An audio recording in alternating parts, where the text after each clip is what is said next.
School जो है वही मंदिर है। अपने भी स्कूलवा देख लेते ना भाई, दूसरा को तो बता रहे, अपने भी तो उस समय भी स्कूलवा खुले था। जो लोग झुग्गी झोपड़ी में रह रहे हैं सबको पक्का मकान में रखवाना काम हमारी जिम्मेदारी है। वो अपना वाला जमीनवा में 43 बीघा 12 कट्ठा 16 दूर है पटना में जमीन, तो उदाहरण पेश कर देना चाहिए। इनके खाता में 11 बीघा जमीन है, उसी में से दीजिए। मुख्यमंत्री बनेंगे तब बताएंगे। मुख्यमंत्री बनेंगे तब तो न राधा के 9 मन घी होगा न राधा नाचेगी। काहे अनुसूचित जाति के लोग को अध्यक्ष बना देते हैं पार्टी में। हम तो विधानसभा का अध्यक्ष बना के रखे 10 साल उदय नारायण चौधरी जी को, और उनका राजनीति में उदय नहीं हो रहा है राजद में। शिवचंद्र राम तो दलित थे, चुनाव लड़ रहे थे। रोहिणी आचार्य के लिए लालू जी 50 दिन रहे और शिवचंद्र राम के लिए 1 दिन के लिए भी नहीं गए। ये तो अपने माँ पिता का अपमान कर दिया। अगर उन्होंने ये शब्द बोला है कि 15 वर्ष में खटारा हो जाता है, तो इनके माँ बाप राजनीतिक रूप से खटारा हो गए। कल मुसड़ भुइयां महारैली का आयोजन किया गया था राष्ट्रीय जनता दल के द्वारा। वहां तेजस्वी यादव ने मुसड़ भुइयां लोगों से जो है वादा किया है कि जिस दिन हम सीएम बनेंगे इस समाज के लोगों को बसाने का काम करेंगे। हमारे साथ इन्हीं सब मुद्दों पे बातचीत करने के लिए जेडीयू के एमएलसी है नीरज जी। तेजस्वी यादव कह रहे हैं कि हम सीएम बनेंगे तो गरीब लोगों को बसाने का काम करेंगे। वो अपना वाला जमीनवा में 43 बीघा 12 कट्ठा 16 दूर है पटना में जमीन, 1 डिसमिल जमीन चाहिए दलित के लिए, 1 डिसमिल जमीन, तो उदाहरण पेश कर देना चाहिए। उदाहरण पेश करें।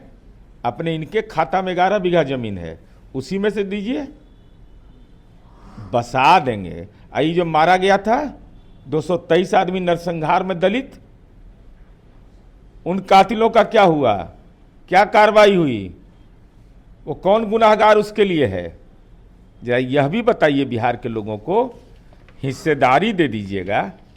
तो दलित को कहे नहीं अध्यक्ष। शिवचंद्र राम तो दलित थे, चुनाव लड़ रहे थे। रोहिणी आचार्य के लिए लालू जी 50 दिन रहे और शिवचंद्र राम के लिए 1 दिन के लिए भी नहीं गए। क्या काम किए हैं जरा बताए ना। सबको पक्का घर देने की अरे बात हम तो बता रहे हैं कि नीतीश कुमार जी के शासनकाल में अभी वर्तमान में 51,869 अनुसूचित जाति का पंचायती राज प्रतिनिधि है। जनजाति का 5,057, 21.14% केवल एससी कम्युनिटी के लोग हैं। और दशरथ मांझी को कौन बिठाया कुर्सी पर? दशरथ मांझी पहाड़ पुरुष जिनको कहता था, लोग जानते नहीं थे उस व्यक्ति के कृतित्व के बारे में। आज नीतीश कुमार जी ने उनके लिए काम किया। उनके बेटे तो कांग्रेस में चले गए, आपकी पार्टी में उनको मान सम्मान नहीं मिला। अरे व्यक्ति का मतलब होता है क्या?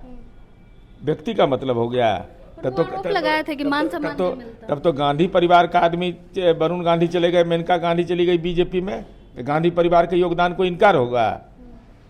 जरा आप जानना चाहते हैं। और कितना स्टूडेंट क्रेडिट कार्ड दिए थे, संपत्तियां लिखवाने में सुविधा होता था, तो बता देते हैं। अनुसूचित जाति के लोगों को केवल इस बिहार में 827 करोड़ 29 लाख रुपया नीतीश कुमार जी ने पढ़ने के लिए बेटा बेटी को दिया।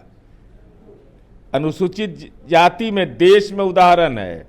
अनुसूचित जनजाति के लिए 94 करोड़ 75 लाख रुपया दिया हम लोगों ने, है देश में उदाहरण। कुल बजट कितना होता था तेजस्वी जी? और काहे अनुसूचित जाति के लोग को अध्यक्ष बना देते हैं पार्टी में। हम तो विधानसभा का अध्यक्ष बना के रखे 10 साल उदय नारायण चौधरी जी को, और उनका राजनीति में उदय नहीं हो रहा है राजद में। उनका अस्त करा दिया आप लोग सब मिल करके। नीतीश कुमार जी का काम बोलता है। और नीतीश कुमार जी किसी को जमीन लिखना पड़ा क्या? जमीन लिखना पड़ा है। अभी नौकरी हुआ है टीचर लोग का 2,15,000 में।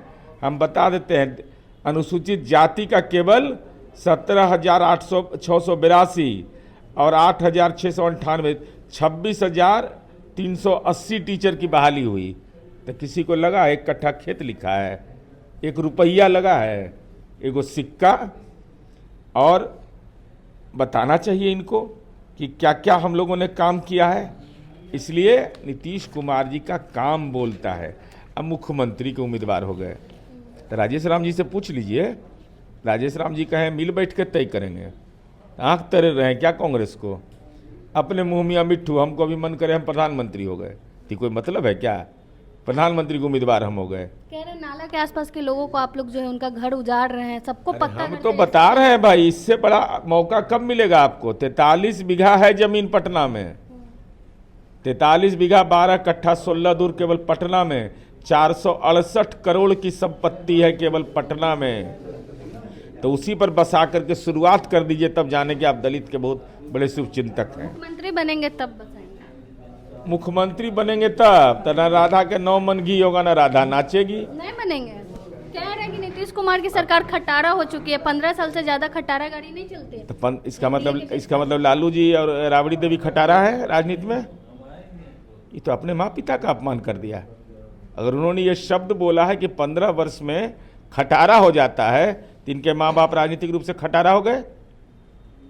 हद हो गया, घोर कलयुग है कि बेटा ही अपने माँ बाप के बारे में ऐसी टिप्पणी करे, यह कहीं से युक्ति संगत नहीं है।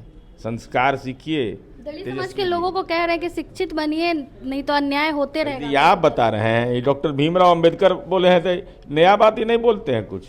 बोल रहे हैं कि स्कूल जो है मंदिर है, शिक्षा हमारा धर्म है। तो अपने भी स्कूलवा देख लेते ना भाई, दूसरा को तो बता रहे हैं। अपने भी तो उस समय भी स्कूलवा खुले था। दलित का बेटा जाए पढ़ने के लिए DPS RK पुरम, यह व्यवस्था करिए ना, उसको भी मौका दीजिए। इसे शिक्षा का अधिकार कानून है, गरीब बच्चों को लेना है, नहीं लोगे तो कार्रवाई करेंगे प्राइवेट स्कूल में। यह व्यवस्था क्यों नहीं किए थे। अरे शिक्षित बनने के लिए संस्कारी होना भी जरूरी है, और माँ पिता के काम के लिए गौरव महसूस करना चाहिए। तो कहते हैं कि माँ पिता से गलती हो गया तो माफ़ कर दीजिए। बताइए तो, अब 15 साल में कह रहे हैं कि गाड़ी खटारा हो जाता है, तो इसका मतलब आपके माँ पिता का तो 15 वर्ष का शासनकाल रहा है, तो उनको राजनीतिक खटारा कह रहे हैं आप। मैंने कहीं पे निगाहें कहीं पे निशान। और बीमार आदमी है, स्वस्थ होने की कामना करिए। और मुझे तो इस बात की पीड़ा ज़्यादा है, हम लोग भी सार्वजनिक जीवन में हैं, नीतीश कुमार जी भी रहे हैं, 40 साल से हमारा सरोकार है। ऐसा सुना होगा भाई कि जिसके पिता ICU में भर्ती हूँ, बेटा राजनीति कर रहा हो।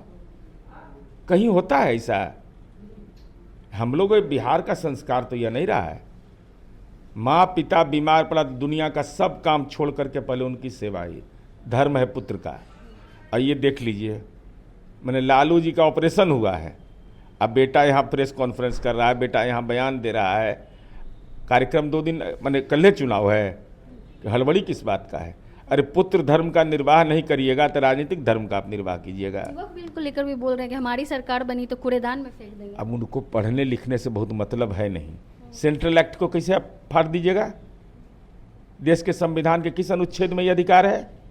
क्या से क्या बोलते रहते हैं भाई। सेंट्रल एक्ट अगर बन गया, केंद्रीय कानून है, तो केंद्रीय कानून तो लागू करना पड़ेगा ना। हमारी सहमति हो या असहमति हो, जब पार्लियामेंट ने पारित कर दिया तो उसकी समीक्षा करने का अधिकार केवल और केवल माननीय उच्च न्यायालय, माननीय सर्वोच्च न्यायालय को है। आपको अधिकार है क्या। कह तो रहे सरकार बनी तो कूड़ेदान में फेंक। ये तो पुलिस बिल भी आया था तो कहे थे कि कितना मारपीट किए थे, हंगामा किए थे ये लोग, क्या क्या नहीं किए थे। क्या हुआ, लागू हुआ कि नहीं बिहार में। ये सब ये स्मार्टे मीटर उखाड़ रहे थे, देख लीजिए इनका आंदोलन। अरे AC रूम में बैठ करके आंदोलन होता है। संघर्ष की बुनियाद पर राजनीति में मुद्दों का तलाश करना पड़ता है। बहुत बहुत धन्यवाद। हमारे साथ JDU के MLC नीरज जी थे, इनसे हमने तेजस्वी यादव के बयान को लेकर बातचीत की। बाकी आप अपनी राय कमेंट बॉक्स में जरूर दें। धन्यवाद।